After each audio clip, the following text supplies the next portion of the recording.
Okay, so we're with Danny now, head of Year 6. Yep. He's going to be talking to us about the Google tools that were being used during that Titanic lesson we just showed some footage of.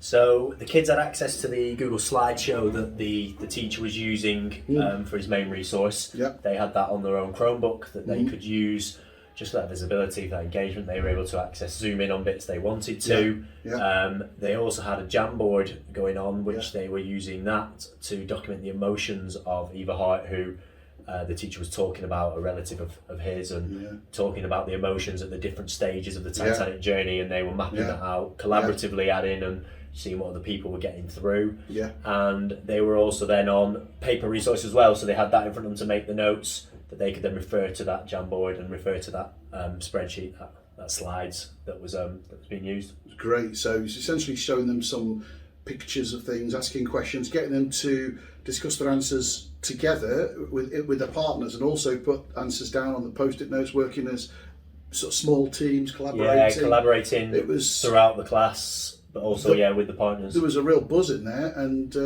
I thought I knew everything about the Titanic, and I was only standing there for 5 minutes, and I've learned something as well. So yeah, it just grabs their attention. It gets them.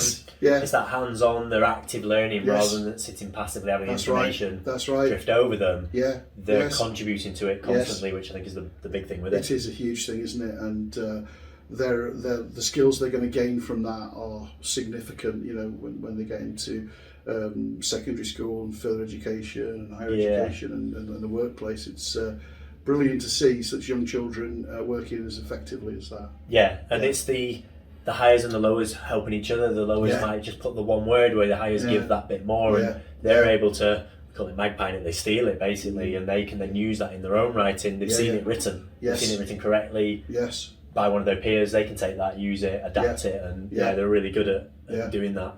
Yeah.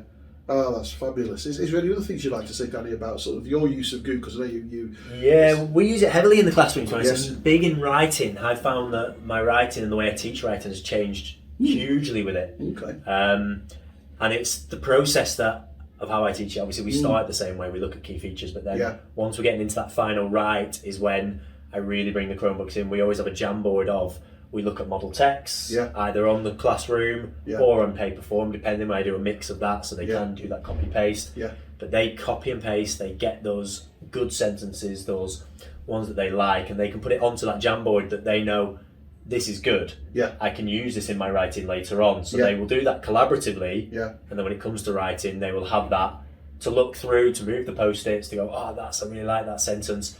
It might not be one that they picked out, but they know someone's put it on there for a reason, so they know they can use it. They know it's going to advance their writing. We also use docs, and I make them. I'm quite prescriptive with it. I'm like, right, I want double line spaced. I want you to put your name in the header.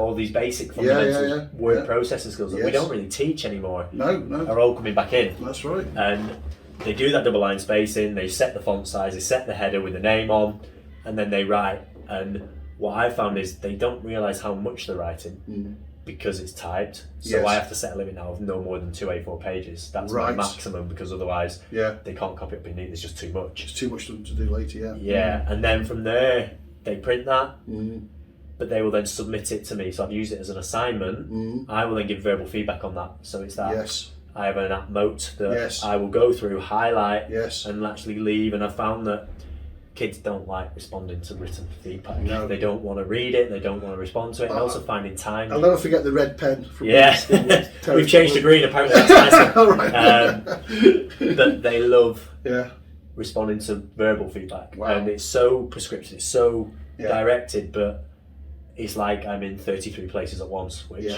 it's time consuming, but not as time consuming as me writing out. No, it's not. It saves books. a bit of time. Plus, it's a nicer way for them to receive the feedback. Isn't it? They love it. They really enjoy.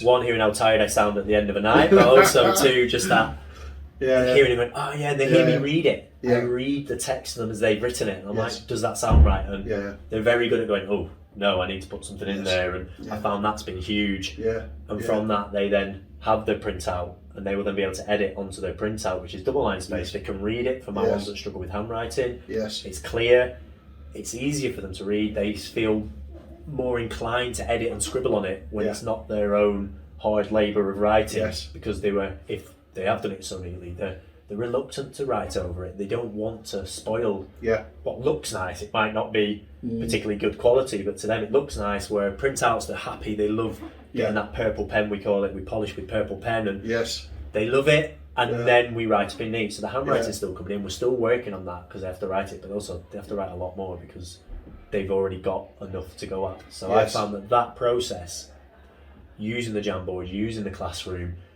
using all of those interactive and collaborative features has just changed my outcome of writing and just what they're producing for me. So it's been great to see. That's a great story. That's brilliant to see, isn't it? Brilliant to see how it's advancing them and having them that confidence and yes, it's wonderful to see. Once it's embedded and you've got the devices, you've got the one-to-one from for those classes. It's the impact is huge, isn't it? It is. As you get more of that, and using more and more over the years, it's only going to get more impact as well. So. And it's not a novelty. It's a tool for learning for them. Right. They come in, they know, and they just. There's no fuss with it. They're not fighting over them. Chromebook day and everyone's talking. It's not like that. That excitement of wheeling in the laptop trolley's gone. They just know there they are and they're a tool, and dictionaries, synonyms, thesaurus, they're all on it. So it's brilliant. It's really easy. That's fantastic. Thank you very much. No worries. Cheers. Cheers.